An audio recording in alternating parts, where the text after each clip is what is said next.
Wow.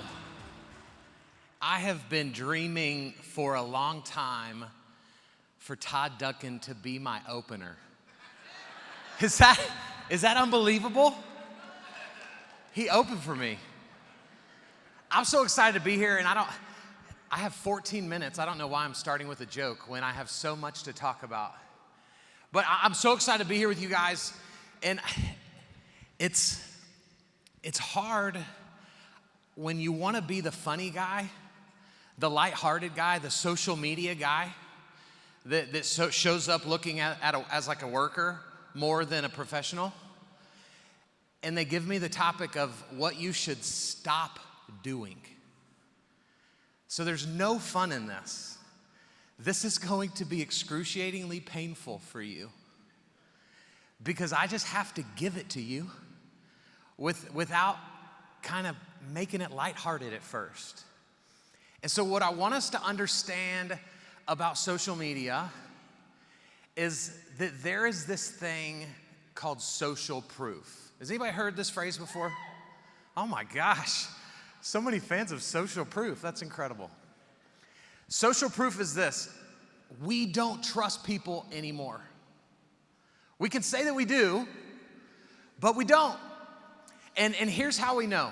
When you are told about a great restaurant by a friend of yours, what's the first thing you do? You look it up, right? You don't go there like a crazy person. You look it up. And if you start to look it up and you go, oh, there was a hair in their taco salad, and this family of 4 got kicked out by the manager for sending their food back. Who's the idiot? Your friend or the internet? Your friend. And so the unfortunate truth that I have to share with you guys today is it doesn't just matter anymore that you're good at your job. You have to also show that you're good at your job on the internet. Because when people find out about you, when you guys find out about me, here I am, right? Todd Duncan opens for me, and you're like, dang, who is this dude? He's super legit and big time. If I do a decent job from the platform, you're going to go look me up and try to see, is Kyle as good as I think he is? So this is what we're fighting against. This is what we've got to figure out. This is why there are 3 very specific things, guys, that you have to stop doing. And the first one is this. Guys, we have to stop selling on social media. Thank you to the 18 of you that laughed at my meme that I put on here. Can we poke fun at realtors for a second? And it's not that you guys are way better, but you're not as bad as them. And this has never been more true than in the height of COVID. I'm seeing Facebook posts of people saying, we just lost Aunt Sally. And then the next post, we're essential in Texas, baby, from a realtor. Read the room, bro. What are you doing? That isn't making you trustworthy. That isn't establishing you as an expert. That makes you look silly. But here's our problem. For most of you in this room, you were taught about social media as a business tool. That's the way we see it. We see Facebook and Instagram and TikTok and LinkedIn and YouTube and Snapchat and whatever the next one will be out by the end of the weekend. And we see it as a business tool. So for most of you, the only way you know to show up there is for business. And so you know how to post your closing photo, and you know how to post a graphic because of what the Fed just did or didn't say. But you haven't done any of the high-touch stuff that Todd talked about. We haven't built rapport with all these people to just shove our business in their face. We got to stop selling, because think about now this story. When somebody meets you, nice things are said about you, But then that person goes to your Instagram. What do they see? Wow, that dude loves him some him. Wow. Like, cool, you have 100 closing photos on there. Who freaking gives a crap? Nobody cares. If there's nothing there that humanizes you, if there's nothing there that makes you relatable, you're going to lose opportunity that you never knew you had because you use social media to push your crap on people instead of using it to be the expert, to nurture people, to support and love people, to connect. So you gotta stop selling. You are the selling point. You are that. We gotta do this different. But not only stop selling, we've gotta stop, guys, making excuses. I mean, it's unbelievable. Anybody in the room feel like you're good at social media? And this isn't a trap. I'm not gonna come down there and be like, so you raised your hand, let me make you look foolish. That's not what this is about. If you're good at social media, you have heard every excuse in the book. Well, I would do social media, but I don't like the way I look. Is that unbelievable? Every single one of us have said this. Yet you will show up to coffee with a realtor without a ski mask on. Or you've never, at least I don't think you've hired a body double to go represent you in that meeting because you had a big old pimple on your face. Why can we do this so well in person, but all of a sudden when we grab this little device and I'm like, bro, what you just said is fire. Now say it.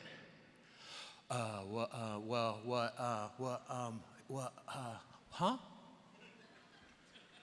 Is this not true? We have all these excuses. We feel too old or too skinny or too fat. Guys, can I just tell you something? If you feel too fat, you look like the way you look. This is the body that God currently has put me in to take this stage today. That's why I'm wearing black. So all you people, y'all didn't know y'all were gonna get a little fashion advice at Fuse today. But if you're feeling a little bit on the hefty side, quit wearing bright colors all the time. Get in something slimming. This is my power suit. I feel good in this. And if I just take my loafers off, they can ask me to move chairs, and I'll just jump in and go. We gotta stop making excuses. Why are we so unwilling to go to the place where most of your people spend most of their time? This is it. This is where they are. The biggest excuse that I get the most that I laugh at times is, I don't know what to say. What do I say? But isn't it interesting if we go back to coffee, right? And when you have coffee with people, do you take note cards in? So that if y'all begin to run out of things to talk about, you can just whip it out and go, so what's your favorite color? Wow, interesting, pink, mine's blue. No, you and I could sit at coffee and I could ask you mortgage-related questions for 4 hours and you would never run out of things to talk to me about. And so I want to give you guys 2 questions, and they're not on the slides. So if you care enough, you're going to have to write them down or remember. But there's 2 questions that will help you never run out of content for the rest of your life. The first question is, what am I surprised that people don't already know? So when you're having meetings with people and you say something and they go, whoa, say that again, what was that? That should register in your brain, I need to make a video about that. Because if they don't understand, I bet there's 100 other people that don't understand, and that'd be a great video on my website, on my YouTube channel, on my social, for all the other people that don't know. The other question is, what do you get asked the most about mortgages? What do you get asked the most about mortgages? If we had to ballpark real quick, in your typical transaction, how many questions does your buyer ask you? Somebody say 1,000. I mean, I'm not a lender, I'm not a broker, but I think that might be slightly facetious, possibly, right? 20 to 50, is that fair? So guys, listen to this. Every transaction you do, you are getting asked 20 to 50 questions. And yet you're still gonna show up to my seminar and tell me you don't know what to talk about on social media? You know why we struggle with this? Because the questions that you get asked the most also happen to be the least sexy. So your ego says, are you really gonna do a video called like, what's a HELOC? Cool, bro. You're one of the good ones. And our ego says, dude, don't do that. That's gonna get 50 views, 80 views, 100 views. And then we don't do it. We talk ourselves out of it because it's not sexy. It's not gonna go viral. When if you could get 84 people to watch a video about what is a HELOC, guys, that's the best barrel of leads you've ever had. Those people are in it. We gotta do this better. But the last thing, as I wrap this up, is we have to stop avoiding video. Do we have any New Girl fans in the house? Come on. So this is Schmidt, right? And isn't it so true that like, this is how we feel at coffee, and then that's the version that we look like on video. We gotta overcome this stuff. And so here is my superpower that I wanna impart on you guys. I care more about helping people than I care about looking stupid. That's my superpower. I care more about helping people than I do looking stupid. And so if I believe that I have something worthy of help, I'm gonna jump on camera and talk about it. And I do it in one take. And I don't try to get the perfect one, and I don't try to make sure it positions me in the perfect light, because we're supposed to make this about them, not us. I will very intentionally, guys, do videos. I have 3 kids. I have a 10-year-old, an 8-year-old, and a 4-month-old. Pray for us.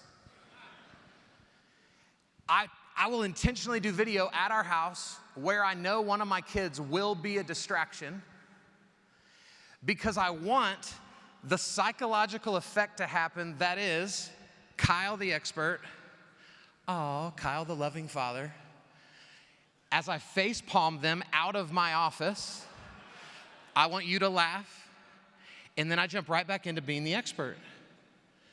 Guys, in 4 seconds, I took you on a journey of this is why I love Kyle. Because he's real, man. He's not trying to be fake. How many of you have stopped recording a video because your child was a distraction? You've stopped recording a video because your dog started barking. Guys, the other day, it was not the other day, it was like last year.